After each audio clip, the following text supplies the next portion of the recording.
So many people are scared of failure. They're scared of what people will say. They're scared of what people will think. No, we don't think about that at all. We just say, hey, can we challenge ourselves to get out of our comfort zone, try something big, dream big, and just go out and do it. And this year we said, what if we went to football stadiums? And it always starts with a what if. And luckily, people didn't think we were too crazy, and they gave us the opportunity. And working with the Bucs and the Sports Commission, they were able to work very quickly, and now it's the first ever football stadium here at Raymond James. Tell us about what has happened here from the first step to turn this football stadium into a banana ball field. When I first told about it, we were confused of how it was going to work and how it would actually sit in. Did you think it could actually work or no? I knew dimensionally, yes. Okay. Looks-wise, I wasn't sure how it was going to play out. We got all the measurements out, dimensions, working with you guys and how we wanted to lay everything out. Measured it all out, cut everything. We brought in 265 tons of clay. 40 bags of mound clay for the mound itself to build the pitching area. The mound's always the hardest part. Getting the slope right, because the way our field falls, everything slopes to where home plate is. So building it where we actually had the right slope and getting everything where it should be. Home plate's smaller than normal. So usually that clay area is about 30 feet wide. We went a little bit smaller because of space. We're like 25 feet wide. A baseball field, you would normally be flat in between the pitcher's mound and home plate. Yes. We're completely sloped off. So where home plate is about the lowest point on the field. Did the dimensions scare you at all? 237 down the line's tight, for sure. I think it'd be exciting for a lot of home run balls. They got to get it over the net.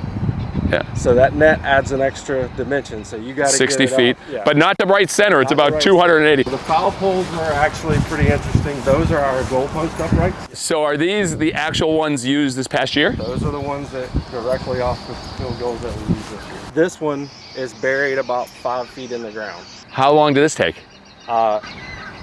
About an hour and a half. That's it? Yeah, it wasn't that long. And it's pretty sturdy. Yeah, that was our concern. You guys do fun stuff. Yes. Somebody come dance around it. Swing it or We could use that. So the Bananas bullpen right here, which makes a lot of sense. Yep. So they'll be pitching from here to here, and then the Party Animals bullpen on the other side. Our lighting's going to be a lot different. We're more for a football field, so everything's angled down in the football field. Got it. Versus a baseball field where you've got more uplighting and stuff like that. The side and everything, we went directly from Supercross to a soccer game. Was it a messy game? And we had 4 days to turn that over from a Supercross track to a soccer field.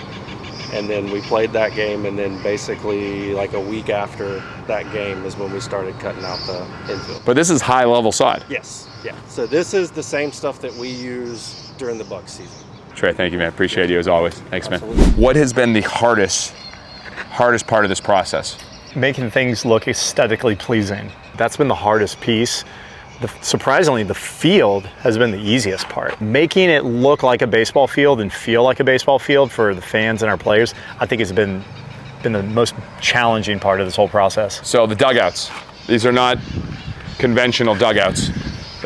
This one over here is really not a dugout at all. Tell me about what went into this.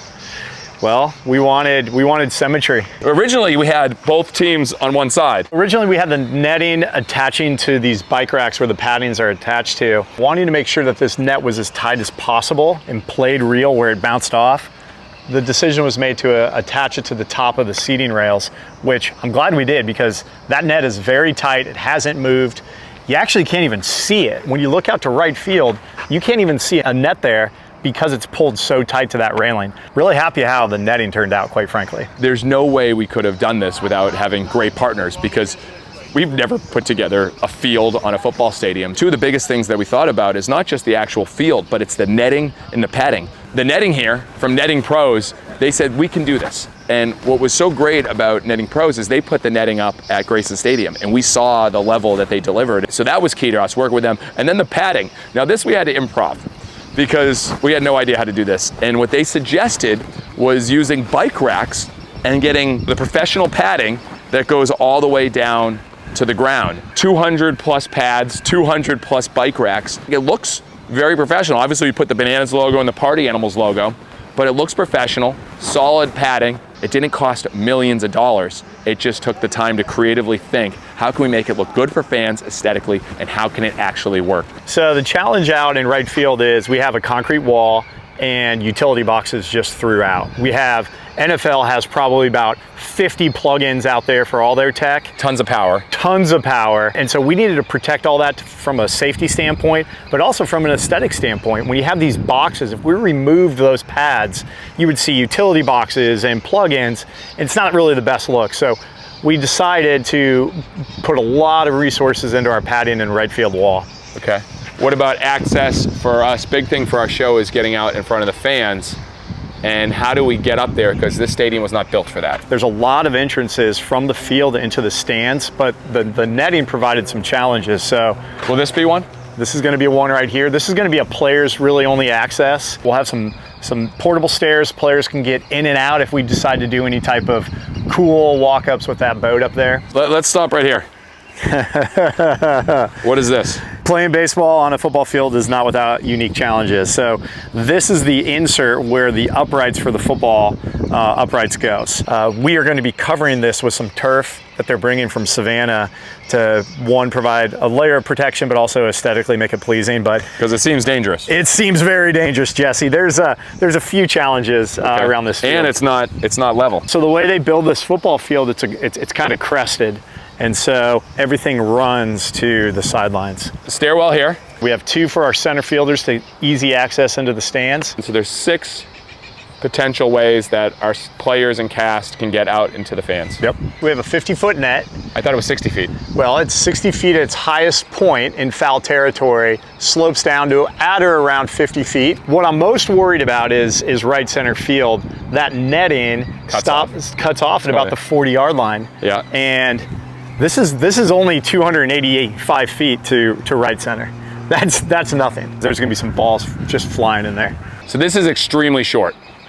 This is like a good little leaguer. A good little leaguer hits a home run here. I've had like a 12-year-old. I've had 11-year-olds hit the ball this far before. Yes. We say constraints foster creativity. And the constraints of a football stadium, not having dugouts, not having a field setup, not having netting, not having padding, not having any of that, we had to figure out how do we get creative to make it happen. And working with netting pros, working with quality turf, working with the Bucs, we found a way.